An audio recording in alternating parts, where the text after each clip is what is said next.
Mars ve leopar lekeleri. Kulağa biraz garip geliyor değil mi? Ama aslında bu gizemli başlık, kızıl gezegenle ilgili en heyecan verici sorulardan birinin kapısını aralıyor. Şimdi herkesin aklındaki o büyük soruya gelelim. NASA Mars'ta yaşam buldu mu? Hemen söyleyeyim, cevap net bir hayır. Ama durun bir saniye.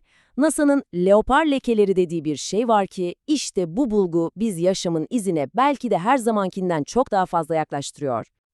Yalnız işin ilginç yanı şu ki ortada bir kafa karışıklığı var. Çünkü Mars'ta tek değil iki farklı leopar var. İşte bu hikayeyi tam olarak anlamak için önce bu ikisini birbirinden ayırmamız şart. Hadi dalalım konuya.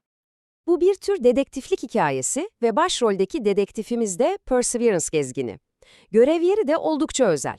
Milyarlarca yıl önce dev bir göle ev sahipliği yaptığı düşünülen Jezero krateri. Peki bu robotik dedektifin görevi ne? Çok net. Antik. Yani çok çok eski mikrobiyal yaşamın izlerini aramak. Bunun içinde üzerinde Sherlock gibi müthiş aletler var. Bunları olay yerindeki en küçük ipuçlarını bile gören yüksek teknolojili bir büyüteç gibi düşünebilirsiniz. Ve şunu da belirtmek lazım, Perseverance inanılmaz dayanıklı bir araç. Bakın 1000 Mars gününden fazla bir süredir görevde. Bu planlanan ana görev süresinin çok ama çok ötesinde. Bu ne demek? Elimizde incelenecek devasa miktarda veri var demek. Dedektifimiz ne arıyor demiştik? İşte aradığı şeyin bilimsel adı biyoimza. Biyoimza dediğimiz şey en basit haliyle potansiyel bir yaşam belirtisi. Yani öyle bir iz, öyle bir desen ki kökeninde biyolojik bir etken olması gerekiyor. O zaman gelelim asıl meseleye. Dedektifimiz Perseverance'ın bulduğu o ilk ve en önemli ipucuna. Jezero'nun meşhur leopar deseni. Bu desen adından da anlaşılacağı gibi kayaların üzerinde leopar beneklerine benzeyen mikro ölçekli mineral birikintileri. Ama olayı heyecanlı kılan şey görüntüsü değil.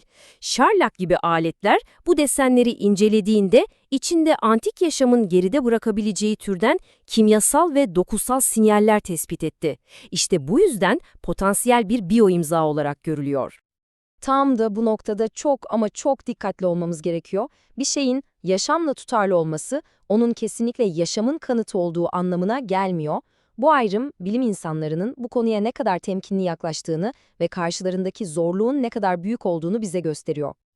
Aslında astrobiyolojinin temelinde yatan prensip tam olarak bu. Bir bulguyu biyolojik yani canlı bir süreçle açıklamadan önce aklınıza gelebilecek diğer tüm cansız, jeolojik, kimyasal açıklamaları elemek zorundasınız.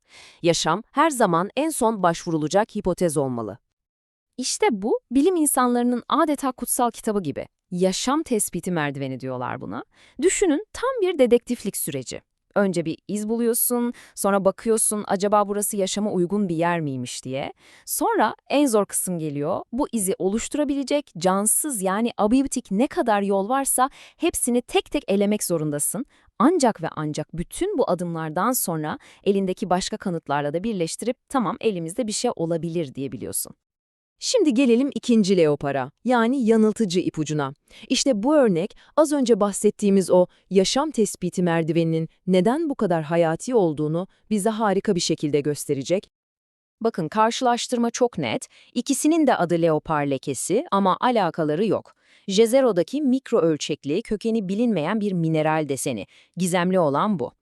Kutuptakiler ise ilkbaharda donmuş karbondioksit buzunun altından fışkıran gaz patlamalarının oluşturduğu devasa, örümcek ağı gibi jeolojik şekiller. Yani kökeni bilinen tamamen jeolojik bir süreç. Yani kutuplardaki o lekeler, evet büyüleyici bir doğa olayı ama yaşamla uzaktan yakından ilgisi yok. Bu, cansız, yani abiyotik bir sürecin ne kadar tuhaf ve karmaşık desenler yaratabileceğinin mükemmel bir örneği. İşte bu yüzden bilim insanları buldukları her garip şeye hemen yaşam diye atlamıyor.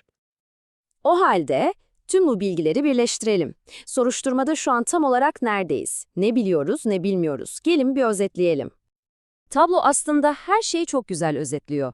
Chitreo deseni için biliyoruz ki içinde biyolojiyle tutarlı kimyasal sinyaller var. Ama kesin kökenini bilmiyoruz. Hala cansız bir süreç olabilir mi? Evet, olabilir. Kutup lekelerinin ise tamamen jeolojik olduğunu kesin olarak biliyoruz. Yani ne yaptık? Umut vadeden bir ipucunu kenara ayırdık ve yanıltıcı olanı eledik. Peki bundan sonra ne olacak? Nihai kararı, yani o en büyük sorunun cevabını Mars'tan veremeyiz. Kanıtların eve, yani dünyaya gelmesi gerekiyor.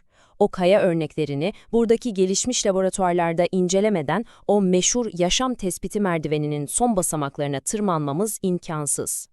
Sonuç olarak bugün dürüstçe söyleyebileceğimiz tek bir şey var, yaşam bulduk diyemeyiz, henüz değil. Ama şunu biliyoruz ki doğru yere bakıyoruz ve bu iki farklı leoparı birbirinden ayırt etmek aslında bize bu büyük maceranın asıl ödülünün ne olduğunu gösteriyor. O da ne biliyor musunuz? Belki de asıl ödül yaşamı bulmaktan ziyade o arayışın kendisine, yani bilimin o sabırlı, o dikkatli ve titiz sürecini mükemmelleştirmek. İşte bu desenlerin sırrı çözüldüğünde sadece Mars hakkında değil, bu harika arayışın kendisi hakkında da çok şey öğrenmiş olacağız.